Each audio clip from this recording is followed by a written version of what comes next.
At first, it sounded routine, almost reassuring, the kind of language everyone has heard before. Talks about possible agreements, conditional compromises, calmly drawn red lines, no urgency, no escalation. Just one phrase repeated again and again, not loudly, not emotionally, but persistently. Everything can be discussed. Everything can be adjusted, except this. And right next to it, another line delivered almost casually. We are ready, not because we want conflict, but because readiness prevents it. That sentence usually passes unnoticed. It blends into the background until it stops doing that.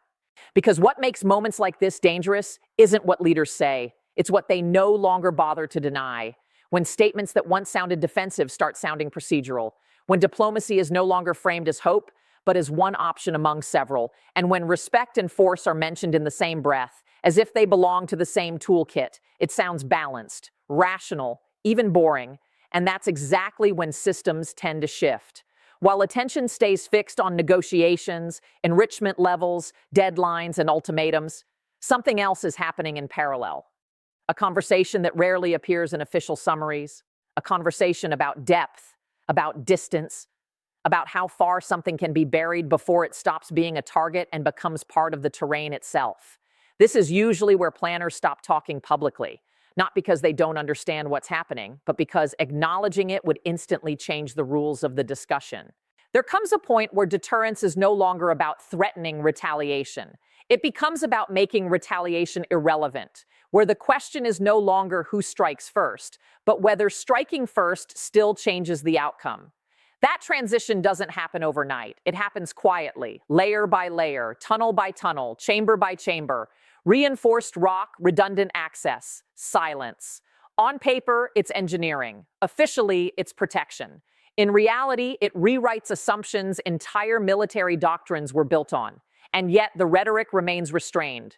Missile programs are described as defensive. Negotiations are declared possible. War is framed as something nobody wants. But beneath that surface calm, preparation continues in a very specific direction, one where survival is calculated in meters of stone and credibility is measured by what cannot be reached. This is where the main thing begins, not announced, not highlighted, almost never acknowledged. Because once critical capabilities disappear into places that cannot be easily mapped, easily struck, or easily neutralized, the conversation stops being about pressure. It becomes about limits. Limits of technology, limits of reach, limits of control. And when systems approach their limits, they don't behave irrationally. They behave exactly the way they were preparing to all along. And the unsettling part is this. By the time that logic becomes visible to everyone, the preparations are already finished. For now, everything still sounds negotiable. Statements are issued. Conditions are restated. Respect is promised in exchange for respect. But somewhere between those words and the reality they are meant to describe, a gap has opened. And it is not at the surface, it is far below it. The pause ends not with an announcement, but with a realization that has been forming for years. What looked like caution turns out to be architecture. What sounded like defensive rhetoric turns out to be a technical doctrine. Because once you start tracing how the system is actually built, it becomes clear that this was never about leverage in talks. It was about removing variables. The core mechanism is simple, almost inelegant. If something cannot be reliably destroyed, it cannot be reliably neutralized. And if it cannot be neutralized, it no longer functions as a bargaining chip. It becomes background reality. This is where most traditional pressure strategies begin to misfire because they assume visibility, accessibility, and time. All three quietly disappear once key assets move beyond a certain depth. Military planning is built on sequences. Detection, targeting, penetration, assessment. Break any one of these and the sequence collapses. Depth interferes with all of them at once. Sensors lose clarity. Targeting becomes probabilistic. Penetration turns theoretical. And assessment degrades into guesswork. At that point, planners are no longer calculating outcomes. They are estimating risks they cannot bound.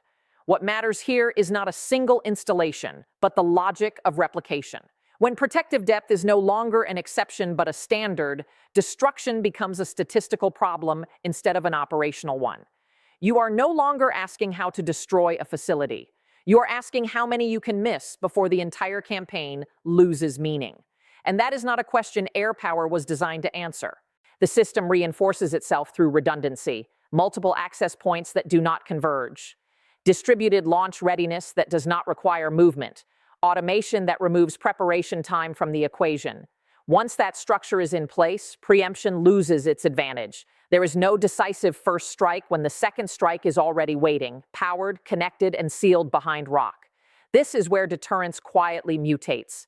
It stops being about retaliation after damage and becomes about guaranteed persistence regardless of damage. Even successful strikes begin to look irrelevant if they cannot touch the core. Even overwhelming force starts to feel performative when it can only affect the outer layers. The center remains intact, not because it is invulnerable in theory, but because reaching it violates practical limits. At this stage, discussions about capabilities start sounding abstract. Warheads, ranges, platforms, all of that matters less than survivability. A smaller force that cannot be removed exerts more influence than a larger force that can. That inversion is deeply uncomfortable for systems built around superiority through reach. It undermines assumptions without openly challenging them. And this is usually the moment when official language hardens slightly.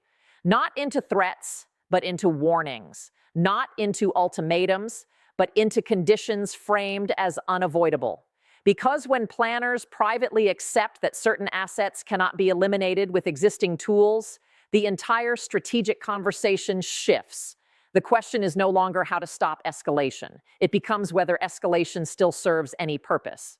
This is where systems tend to fail quietly, not through miscalculation, but through delayed recognition.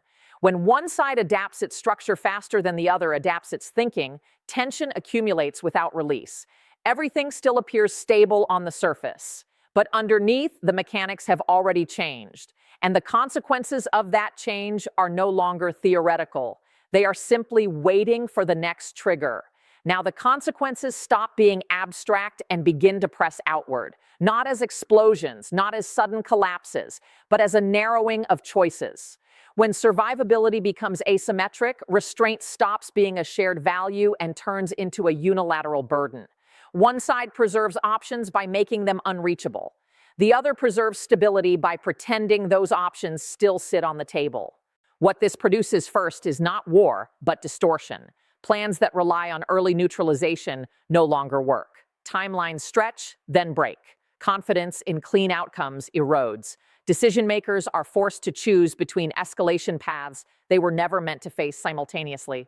Accept a permanent capability you cannot remove, or consider tools that were designed precisely because conventional ones fail. Neither option is comfortable. Both carry costs that do not show up in press statements. At this point, deterrence becomes brittle. It looks solid, but only because it is locked in place. Any movement risks fracture. A misread signal, a test framed as routine, a strike meant to demonstrate resolve rather than initiate conflict. In systems like this, accidents do not announce themselves as accidents. They appear as deliberate acts whose logic only becomes clear afterward. There is also the quieter consequence, the one that unfolds without headlines. Regional actors recalibrate. Defense planning shifts from prevention to absorption. Missile defense stops being about protection and becomes a question of inventory depletion. Civil infrastructure planning quietly incorporates scenarios that used to be unthinkable. All of this happens without a single formal declaration that anything has changed. And then there is the long-term effect that rarely gets named. Once depth and concealment redefine survivability, they invite imitation. Others study the model. Others replicate the logic. What begins as a regional adjustment spreads into a systemic one. The old assumption that air dominance guarantees control starts to look outdated, not because it failed once, but because it no longer addresses the problem it was built to solve. This is the point of no return, although it does not feel dramatic when it arrives. No line is crossed, no treaty is formally abandoned. The world simply moves into a phase where some capabilities cannot be credibly threatened, only accounted for. And accounting for them requires living with a level of risk that used to be considered unacceptable. What happens next does not depend on intent. It depends on friction, on misalignment between doctrine and reality, on how long systems can operate on assumptions that are no longer true. Because when force becomes unremovable and escalation becomes unverifiable, stability does not disappear. It hardens. And hardened systems, under enough pressure, do not bend. They fail. Underneath all of this sits a technical reality that rarely makes it into strategic conversations, but quietly dictates them. Once critical military infrastructure moves beyond the reach of conventional penetration, the entire escalation ladder changes shape. Conventional superiority loses its coercive role. Precision loses its relevance. And intelligence superiority becomes less decisive, because knowing where something is no longer guarantees you can do anything about it. This is where contingency planning begins to darken. War games that once ended with suppression and de-escalation now end with endurance scenarios. Instead of asking how fast a system can be dismantled, planners ask how long it can keep functioning under sustained pressure. Instead of calculating damage, they calculate persistence, fuel stocks, reload rates, launch survivability, redundancy under stress. These are not offensive questions, they are survival questions. And survival questions tend to remove optimism from the room. Another layer compounds the problem: command continuity. When launch authority, communications, and logistics are physically protected to the same degree as the weapons themselves, decapitation strategies lose credibility. The assumption that a system can be paralyzed by removing leadership or nodes stops being reliable. Control becomes distributed. Orders become pre-validated. Autonomy increases, not because it is desired, but because it is safer. And once autonomy increases, predictability decreases. This is also where signaling becomes dangerous. In earlier eras, military movement could be used to communicate intent, forces repositioned to reassure or deter, exercises calibrated to send messages. But deeply buried, pre-positioned systems do not need to move to be ready. Their silence carries no information. Their inactivity does not indicate restraint. As a result, external actors lose feedback. They no longer know whether calm means stability or simply readiness waiting underground. The economic and political effects follow quietly. Insurance markets price in scenarios they cannot model. Energy routes factor in risks that cannot be intercepted in time. Allies begin asking questions they do not ask publicly. Not whether protection is guaranteed, but whether exposure is permanent. Over time, this reshapes alliances not through betrayal, but through quiet hedging. There is also the escalation paradox that planners rarely like to articulate.